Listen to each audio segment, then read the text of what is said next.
Okay, so my next topic is on circle of Willis. This can be asked as a diagram question, or you can see this can be asked as a short note. Okay, circle of Willis or circulus arteriosus, we call it. You need to draw this diagram and you need to learn it because it is also a diagram question. I will tell you what all happens in this. Okay, so the brainstem is supplied by two arteries, two pair of arteries. One pair is of internal carotid artery and one pair of vertebral arteries. They supply the brainstem.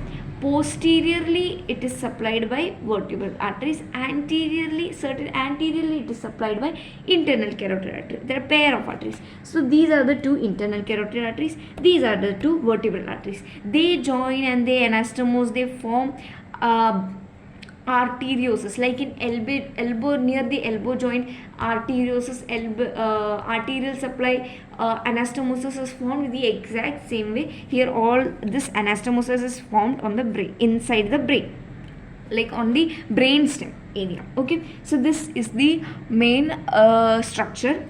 The two vertebral arteries, they join and from behind, like anteriorly towards the spinal cord, from both these arteries, an artery arises, that is anterior spinal artery. So these two vertebral artery, they join to form basilar artery. So that which you can see here, this is the basilar artery. The two vertebral arteries join to form the vertebral artery, basilar artery, and below they form anterior spinal artery. And from this vertebral artery, three artery arises. Basilar artery, three artery arises: posterior inferior cerebellar artery, anterior inferior cerebellar artery, and superior cerebellar artery. Okay, what all arises? Posterior inferior cerebellar artery, anterior inferior cerebellar artery, and then superior cerebellar artery.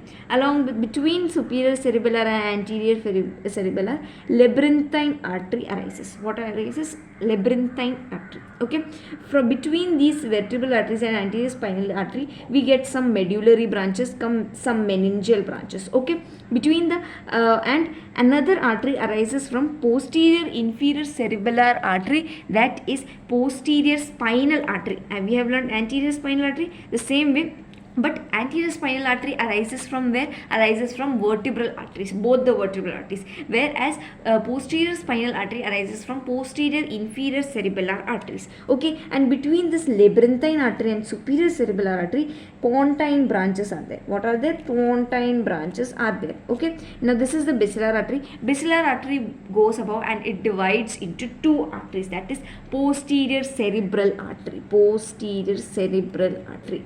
What it divides into? It divides into posterior cerebral artery. And then here we have two internal carotid arteries, a pair. Okay, now this internal carotid artery gives two arteries. Okay, these are the terminal branches of internal carotid arteries also, anterior cerebral artery and middle cerebral artery. Okay, and what gives posterior cerebral artery is from basilar artery. So anterior cerebral artery, middle cerebral artery, and posterior cerebral artery. Now this posterior cerebral artery is communicating to the internal carotid by posterior communicating artery, which I have not written. Posterior communicating artery, and between the two anterior cerebral artery there is anterior communicating artery, and from the middle cerebral artery, anterior choroidal artery arises. Okay, or from the middle cerebral artery or from the internal carotid, anterior choroidal artery arises. And then there are posteromedial branches, anteromedial branches, anterolateral branches, and from the one of the main branches from the middle anterior communicating artery is recurrent artery of Hubener. From anterior communicating artery, an important artery arises, recurrent artery of Hubener, and I have already told you about this in internal capsule, that if this artery gets ruptures, internal capsule lesion occurs, facial palsy can occur due to that. Okay, so this artery is very important. We have learnt it in arterial supply of internal capsule. So that's it of circle of Willis. This you need to draw, and then if you want, I will talk about the functional significance and certain branches of it in my next class. I need to read that topic and then I will explain. Okay, thank you.